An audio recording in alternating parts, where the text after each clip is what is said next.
the conversation continues.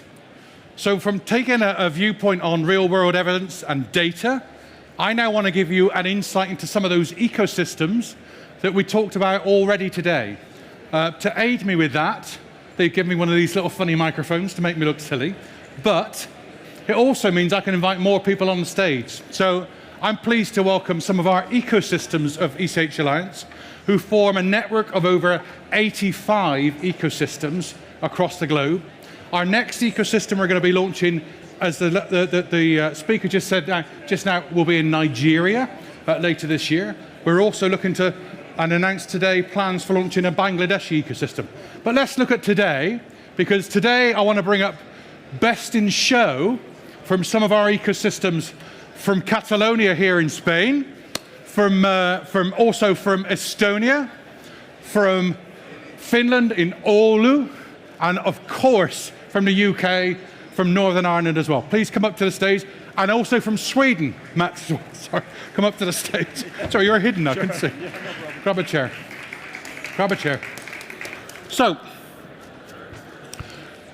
why we're doing this is because I want to do a deep dive, and we've kind of kept the topic vague, because what I would like to talk about here are the opportunities that are available within our ecosystem network, but on two, not one, but two specific topics.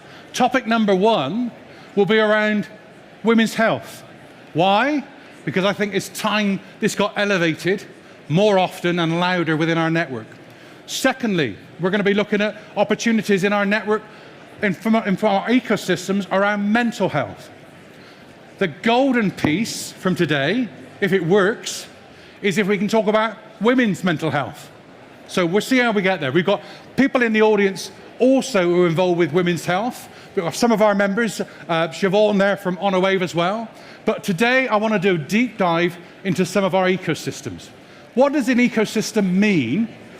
This is where we bring all the stakeholders of health together in permanent gatherings, matching need and solution.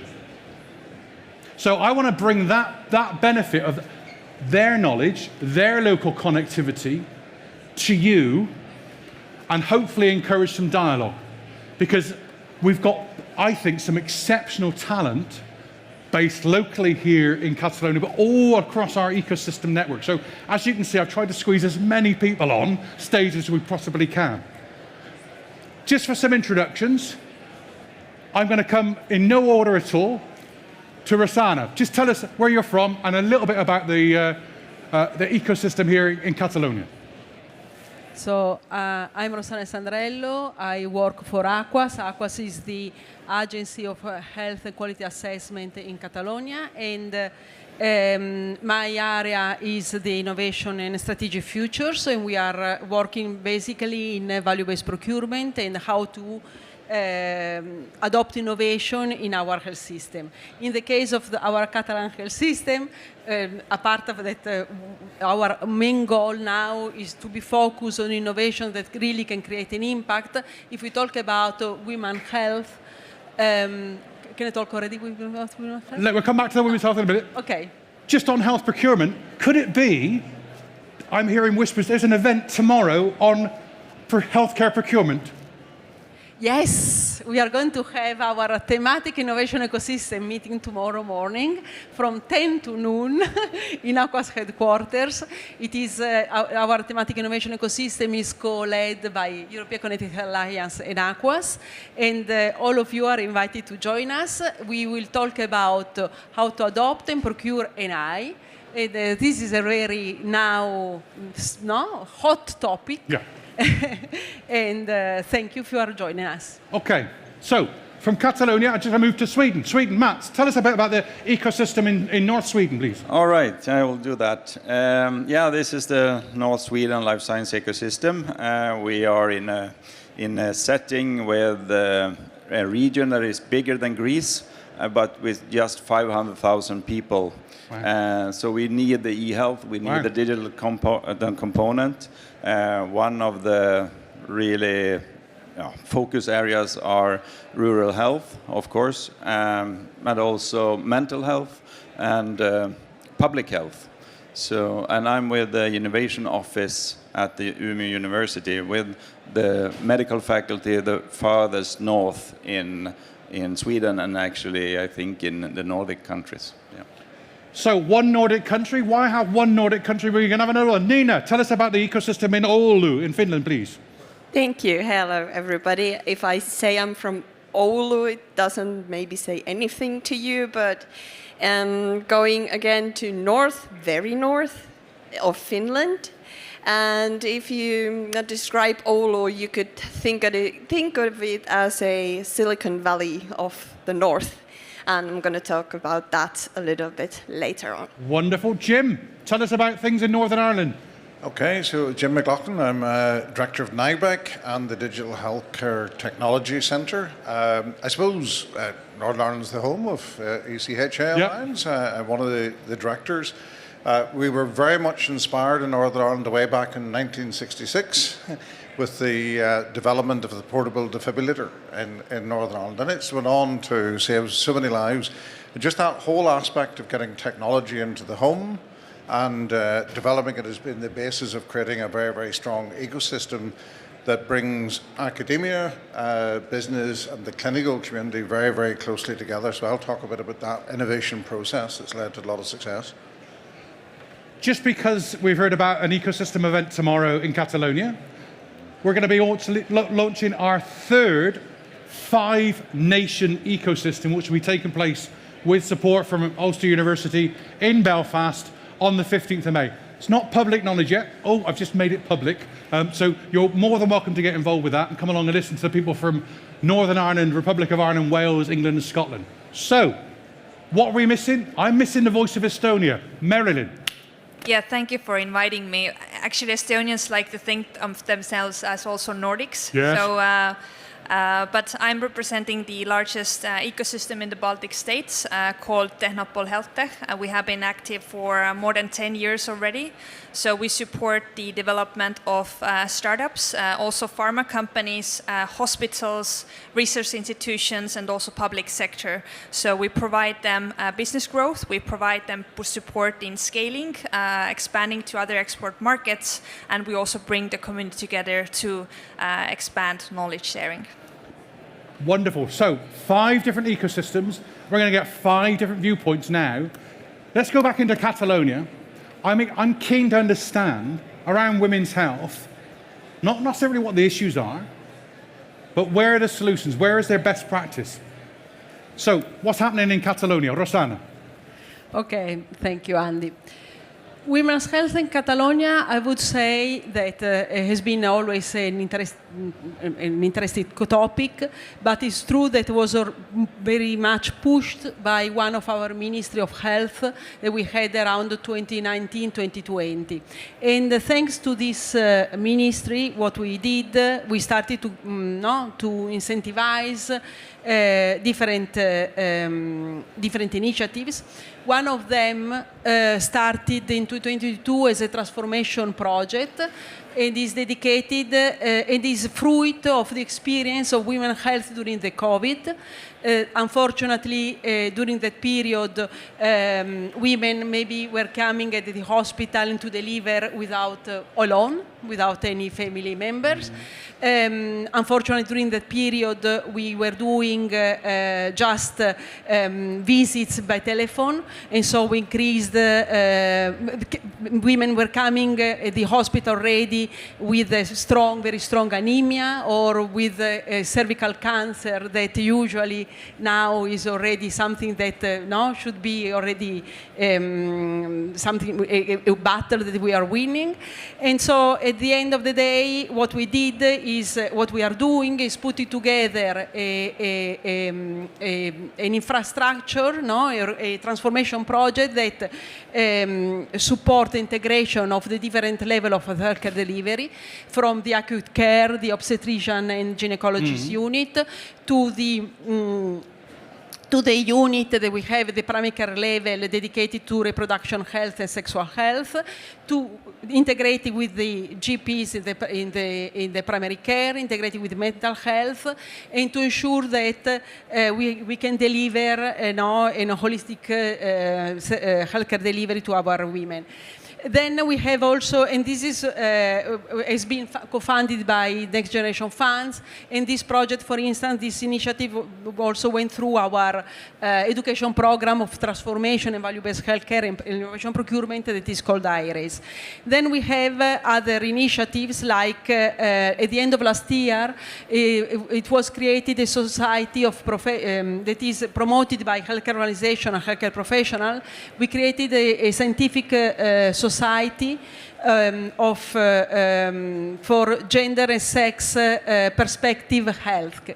And this is not to tackle or to study to highlight the differences we can have in women's health when the diagnostics, the treatment, because maybe we don't respond the same way, no, the men, how to also to incentivize the clinical studies. We have women in the clinical studies. So all of this also is taking place. Also, we are having some healthcare providers that are incentivizing specific research in women's health, like how to study how the women, the mother health impact when she's pregnant to the fetus, health, or the breastfeeding, no, if the biocomponents that can support the neurodevelopment and the development of the digestive apparatus, or how we are also tackling the experience of the women during the delivery and also of the health professional during delivery. And these are just examples. It's true that from implementation point of view, I would say the very first project is the one that really we are putting in place. No, it's something that we are doing. It. The other are more research aspects, and it's true also that from an innovation procurement expert or for a value-based procurement coordinator, what we need to do is still incentivize how to make sure that every time that we do this kind of research, we already look at then how we can put it in practice, no? How we can impact our healthcare delivery. And it's important, for instance, when we were talking about the very first project about this integrated healthcare delivery, to recognize not only mapping the different impacted stakeholders, but also to recognize what activities you need to put in place to make to ultimately have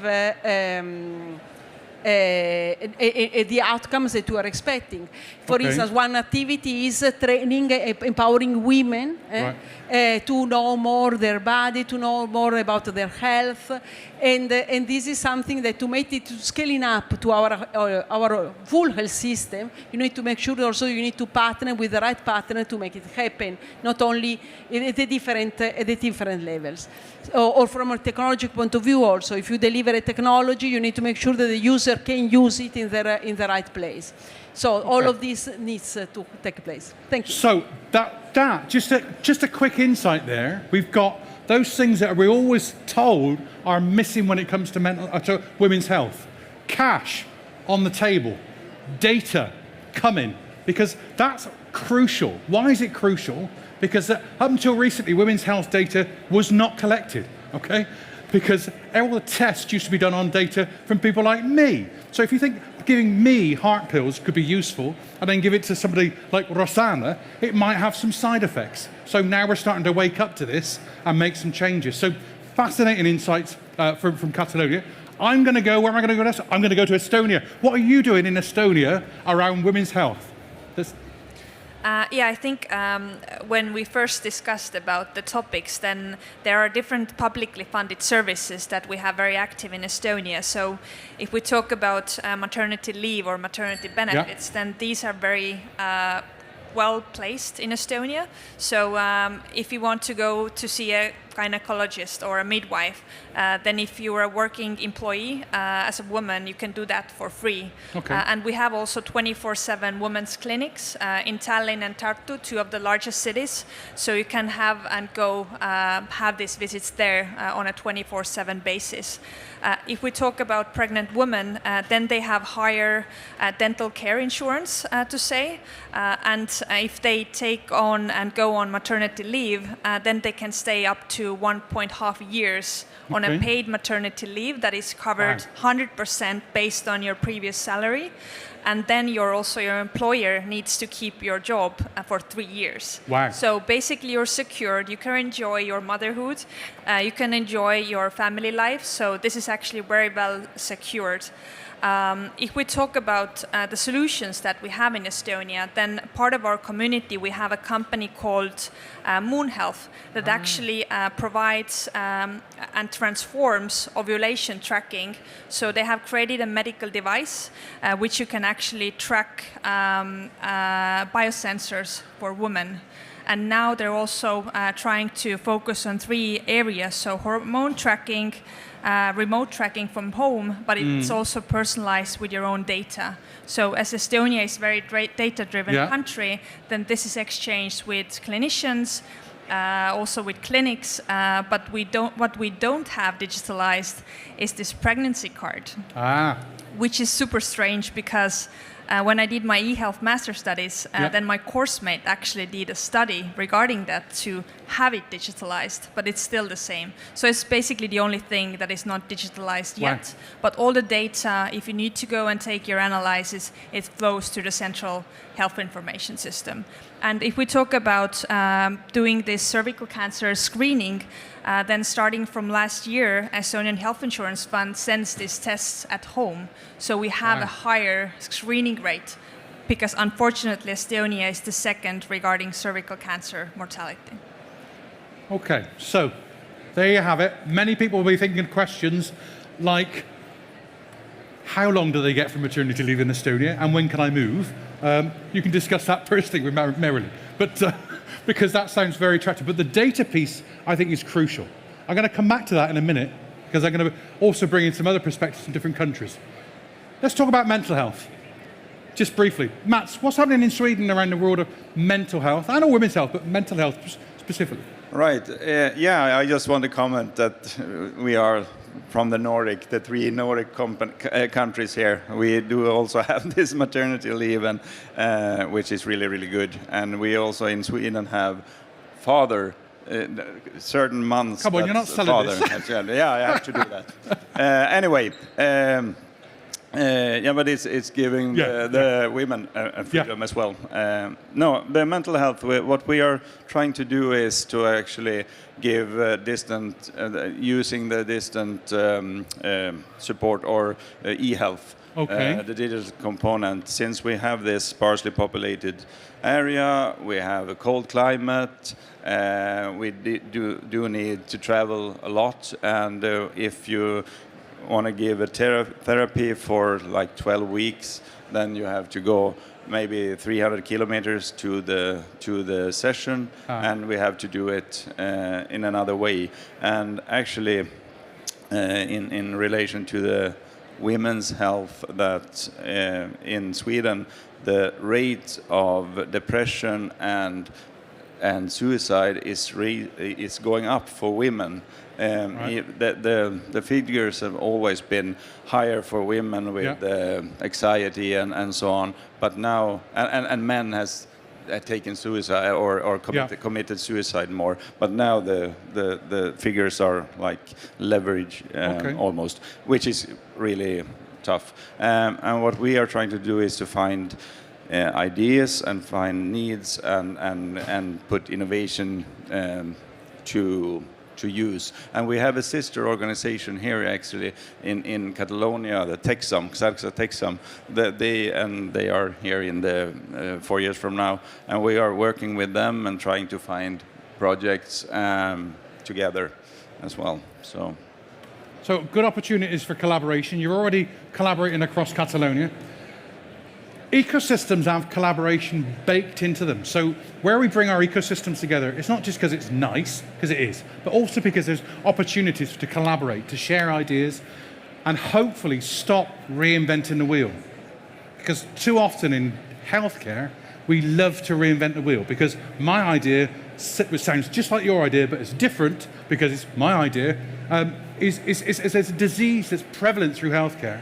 So where we got our ecosystems to collaborate, we can hopefully break down not just the silos, but some of this reinvention of the wheel. Learning from mistakes, learning from success. You can't get more collaborative than our ecosystem in Oulu, in Finland. Tell us what you're up to around women's health, specifically, Nina. But tell us a deeper dive, please. Yeah, if you may, I will start with describing the ecosystem in Oulu, what we are about. As I said, it's Silicon Valley of the North, and it's not far from the truth, actually. We are the tech city of Finland, and our solutions for health come from tech point of view as well, many times. And I will tell a little bit more about that. But what the ecosystem is quite unique. We're rather small, 250,000 people in Oulu area, but we are big enough that we can make impact to the world, to the health, and for the health tech especially. For example, even today, 4 billion people are daily using the technologies that are being developed in Oulu. There are Oura is, of course, famous health tech product from Oulu, and all of these came from small city where everything works together, the people work together. So it's the academy, the research, the institutions, the business development, the startup, the incubators, the people, the testing facilities. It's the research development in high focus in tech and business enables these kind of things to happen. And if I go to my example of what we have brought up from Oulu's ecosystem to the health tech, and especially to the women's health, is, of course, I need to give the example of the Oura ring, which is the first kind of, not the first smart ring, but smart ring that measured us in a way that Oura does. And it does it for the first, it was the pioneer. And for the women, it means that it can now track your cycle. It's not about the cycle that the big books tell us, and it's the same for every woman, and it needs to happen in 28 days. And if you go over that, you're basically dead or something wrong with you. Is taking into account and measuring your biometrics in a way that is personal to you, and you're able to kind of find your ways and get to know your body as a woman better. And that's brilliant and fascinating. And all of this was developed in a garage by 2 men that started the business. And now it's a multi-billion business, of course, as everybody knows. So yeah, that's an example that can be done in Oulu. And not just this, so just picture this. In Oulu, you've just opened up is it one of the first 5G connected hospitals? Indeed, they claim it's the smartest hospital in the world. We don't know about that anymore, but that maybe at some point it was. It has a private 5G network which operates within the borders of the hospital, and it can be, it obviously has and will enable a lot of more kind of innovations to be developed within those hospital walls. Yeah. Okay, thank you. So, you had a picture now from Catalonia. We've heard some examples from Sweden, also from Estonia. You know what we're going to ask, Jim? Oh, yeah. What's happening in Northern Ireland? Okay. Around either women's health and mental, because I know obviously there's... Okay, yeah. No problem. So, I think, first of all, I want to say about Northern Ireland, where it's positioned, 1.8 million. We've just brought in Encompass digital healthcare record system that goes into the social care network, so it's picking up data right across that system of healthcare. We're surrounded by some of the top multinational companies and small companies in the world. I mean, the top 20 medtech companies in the world are around us. So need and desire and knowledge transfer, knowledge slippage, knowledge leakage works its way through our PhD students, or some of it's actually done through patents or IP, and some of it's done through spin-out companies. So I can track back probably over this last 10 or 15 years a wide range of mental health and a wide range of women health type companies. I'm just thinking of companies that have done quite well. The mental health area, very simple ideas around, there's one company, Numa Health, it's been on the go now for about five years. It's a tele-monitoring company. Effectively, you can get your appointments within, I think it's a 20% quicker than any normal way of getting a mental health appointment in that space. So it's had dramatic effects on that first 6 weeks of mental health where you're suffering from anxiety or whatever, you know.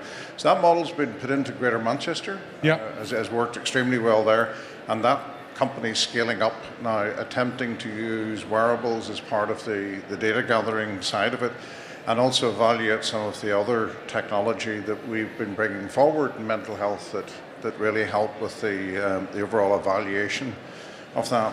In women's health, it probably goes back, we did a lot of work on sensing for ovulation cycles, right through to preeclampsia, of course, is a major issue. If you have preeclampsia, our core interests are typically around cardiology and stroke, so your chances of a woman having cardiac and stroke events, following pregnancies that are difficult, such as preeclampsia, are obviously very acute in our mind, and therefore very special algorithms are developed in our arrhythmia detection work for detecting that in women. And just nearly on that point, the anatomy of a woman is obviously different than the anatomy of a man, so we've done a lot of specialist work on electrode belts and electrode harnesses that actually suit that anatomy when you're doing chest-based measuring of respiration rate and ECG. So that's become a very critical area when you're doing continuous monitoring in that space. But I can go on. I mean, UTIs would be a very key one where we help SIGA Healthcare develop a lot. SIGA is well known in the marketplace for pregnancy lateral flow tests. It was one of the first companies to really take up that area and develop into over-the-counter market about 30 years ago. So we followed that up with what we call multimodal diagnostic systems, or multiplex diagnostic systems, where women's health panels then get developed. Randux is another company locally that has developed women's health panels that we've very much helped with, in the sense of how multiplexed analytics or multiplex reading systems actually help with that sort of gambit of analytics that are measured. That's probably the guts of it. I think the ecosystem, it's that close links with the hospital. I talked this morning about a clinical living lab. We feel that some of these innovations that we come through with could be much, much faster. Years ago, when we think of some of the defib work that we did it in the clinical environment. And we stopped that and brought it back to the boardroom to have a lot of these discussions. So we've now reversed that and went back to developing a lot of the technology in the hospital. So just recently, we've done some risk analysis work in the eye, looking for early detection in particularly women that have had diabetes. And again, that's an area where you're 4 times increased chance of stroke in that area following the diagnosis of diabetes. So looking for early detection in the retina has become very important. So we have biased that study very, very much towards women, looking particularly women in diabetes as an example. But importantly, that program has been run in the hospital, and I would say is 10 times quicker than if it was run elsewhere because of the buy-in from the clinical team, etc. So just sticking on that issue, getting buy-in, okay? Getting political buy-in, financial buy-in from people who've got data is hard, okay? Why is it different there in Northern Ireland, do you think, with that buy-in that you've got there from clinicians? Yeah, well, I mean, you get the buy-in from a clinician to actually champion the project in an unbiased manner. Okay? Right. I'm not talking about equity, or I'm talking about their research interests and sort of taking that forward. We talked earlier about ethics. I mean, ethics sometimes can take a year or 2 years to actually work your way through. If you've got buy-in from a clinician, your chances of getting ethics and going through it is usually much, much faster. They'll prepare better for that.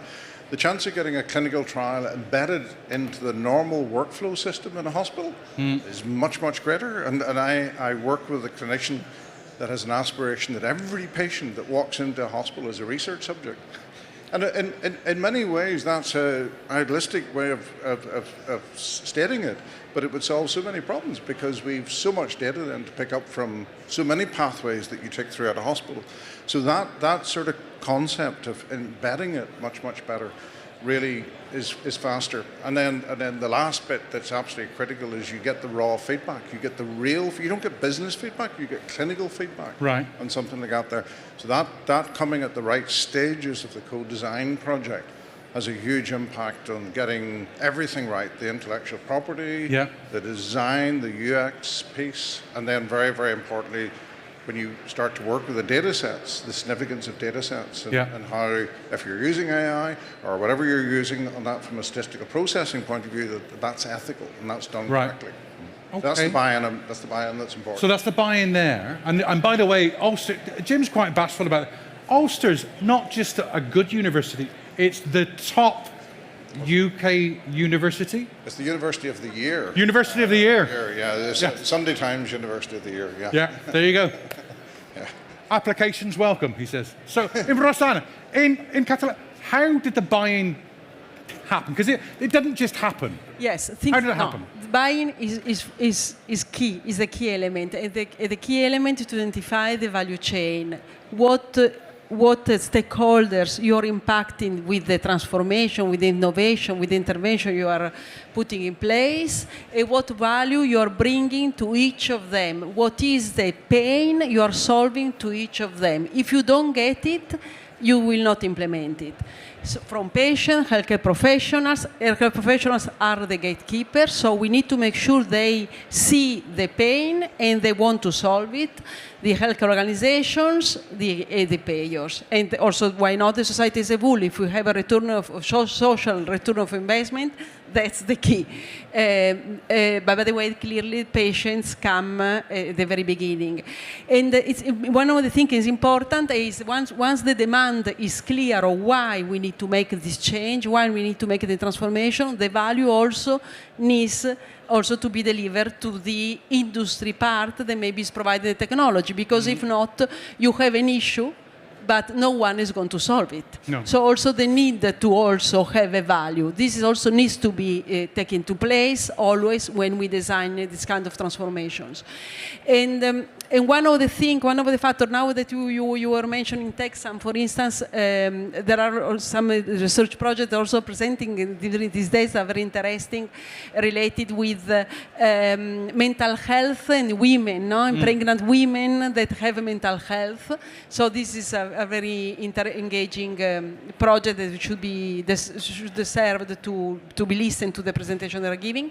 And no, I was thinking, apart from this, that there was a document published by several healthcare providers and by one of our partners, that is Consorcio de Salud y Sociedad de Catalunya, that is a GPO. Here in Catalonia, that were reviewing all the different technologies that can be support of mental health in the part of monitoring, as a digital intervention, digital monitoring, and also digital somehow support for the treatment. And they were reviewing also the state of the art from how much evidence we have. And unfortunately, this is one of the issues. In mental health, if we want to have a digital intervention, maybe we have not demonstrated yet the evidence that we can bring. And this is one of the most relevant factors also to think about how to design this kind of value-based procurement. Maybe we could do together a risk-sharing model and also to validate this. Are you perhaps claiming that women may have similar problems in Catalonia, could actually have similar problems in other countries? I think we need to note that down because we don't need to reinvent that. So that's a really good process. Just a quick thing though, in Catalonia, they put their money where their mouth is because they have a mental health cluster, WeMind cluster, that's now gone national. So some fantastic work around the mental health field around in Catalonia. Let's go down and look at Estonia, and then I'm going to come to you and Olu. How is this being driven? You know, in terms of the, like, why have we got buy-in, for instance, around women's health in Estonia, whereas maybe in 5-10 years ago it wasn't? Why is it? What's been the trigger, do you think? I think it's the overall rate of women giving birth at the higher age. So I was in Singapore last year, and I opened a newsletter there, and everything evolved around aging population. The average age for first birth is 33 years old, and it's increasing. So women have now more the power to actually work themselves up, to invest into their careers. So, you know, this motherhood, it will be 10 years now in the future. So that's why we need early support in early ages. So if you try to decide and put more effort on your work, then you can actually enjoy your motherhood and don't need to put so much on different services, different support, so you can actually detect risks on a very early basis. Okay. So I think this is one of the cases.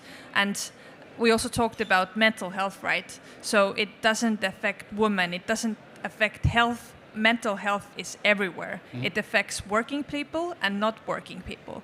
So, you know, this should be center of everything. Yeah. In Estonia, we have so many solutions based on technology that actually support the employees. Ain was previously also talking about his companies, Heba and Fantastic. Yeah. So they do this AI profiling to support mental health. But we did last year actually research together with the North Estonian Medical Center, which is the largest hospital in Estonia, and we used a startup company called Minudoc. So they have a platform that supports also healthcare professionals. So you have 12 hours of on-demand coaching, you have self-assessment tools, you have audiobooks, and then the employer actually receives an overview. So what needs to be improved and provides guidelines for that. So it's not only specific for healthcare area, but all of the political areas. Right, okay. So projects have been talked about quite a bit. You do a lot of projects in Sweden, is that correct? Yeah, we do. And actually, I was just connect with the things you talked about, the clinical living labs, and how could we do that. So we have a project with all the university hospitals in Sweden, just to implement innovation. And this is really a hard thing, and with the procurement and with the clinical research and also with the European health data space. And we are open to cooperate with European partners, but it's really hard to get the signing of the agreements right with the European data space or with the data. Anyway, and also with the medical data and the research data. So what you say that the patient is entering like a research object, but it's really hard time figure out what kind of data do they carry with them, or what can we use. Anyway, that's one thing. Just wanted to say as well that we have a project going with midwives that are that can give advice on distance, and also with other European partners in that case. Okay. So that's so. Well, you've got the queen of healthcare procurement sat on stage. That's perfect. And you've heard about the iRaise project. The people responsible for that are in the audience. I've seen them here, so hopefully there's more discussions about that. Here's an opportunity for you to get involved, because I'm actually open to listening, not an often thing you hear from me. I want to hear from you by scanning that, what you think is a Mentimeter. Scan this, see what you think, and see if we're going to get some results. Hopefully we'll get some results live. If I'm getting shaking heads, then the answer is no. But scan that and give us your input, because I'm interested in understanding from you, should we be targeting women's health? Should we be targeting mental health? Or should we indeed be targeting women's mental health? Because I'm indecisive. I'd like to hear your feedback on that Mentimeter. So point your fancy phones at the screen. Remember, most of the technology in those phones was developed in Oulu by Nokia when they used to make decent phones instead of that rubbish you get from the USA. But give us that opinion, please, on what you think we should happen. Whilst you're doing that, what should we do? What should be our priorities? Rosanna, we've got 5 minutes. What should be our priority? Do you think, should it be women's health? Should it be mental health? Should it be women's mental health? Both is not possible. Both? Okay. Both. Out of 3? Yes. So, okay. Okay. I think we have so much talk about mental health Yep. everywhere, but we don't talk specifically about women's health. So Okay. it should be specifically targeting in an aging population to provide support in hormone tracking, early cancer screenings for breast cancer, for cervical cancer. So this should be the right direction. Okay. Agree with you. We're not having agreement on a panel. We'll come back to you in a minute. Okay, please, Nina. I don't want to exclude any of those out, but if I have to choose something, I just learned visiting these conferences here earlier days that women's health is many times reflected on the results that have been tested by men or with men. Yeah. So my answer is women's health. A practical example. When you get in a car, next time you get in a car, you'll put on a seatbelt. Has that seatbelt been designed for you and your comfort? No, it's been designed for men. They test these seatbelts out on test dummies that are men. So strange enough, when women have accidents in cars, they get twice as hurt. It's not rocket science, okay? My passion for this comes from 35 years ago. One of my first jobs was working in a hospital in mental health, and they had a postnatal depression unit. The women were locked in the unit, the babies were taken away. That's not right. That was awful. That really contributed to some really serious mental health problems and also futuristic health problems. What do you think in terms of, Jim, what do you think? Where do you think we should be? Right, so I sit on the university's tech transfer board. Yep. I've seen 80% now of tech transfer coming through in life and health sciences, which Yep. is great. I see a lot of it's digital, and I've seen a huge upsurge in mental health. I've seen a focus in mental health. I've seen a commissioner in mental health. I've seen a strategy in mental health. I don't see much on women's health, and there are some major peculiarities and differences there that need to be focused on. So I think there needs to be more focus on women's health at the minute. Yep. Okay, so we're getting close to a deciding casting vote. What do you think? Come on. Yeah, I'm on board with this, guys. Excellent. So, come on. Why? Come on. I want to hear why. Why? Do you think? I think we haven't done enough yet, and there is still room for improvement. There is still clear focus missing. So definitely that's something we need to focus on. Okay, Matt. Yeah, but if you see those figures that I just said, that the increase of the women's mental health problems are what do you say? It's increasing, the problems of women's mental health. The suicide is increasing, so maybe the women's mental health is really something to think about and to focus on. Okay. Yeah.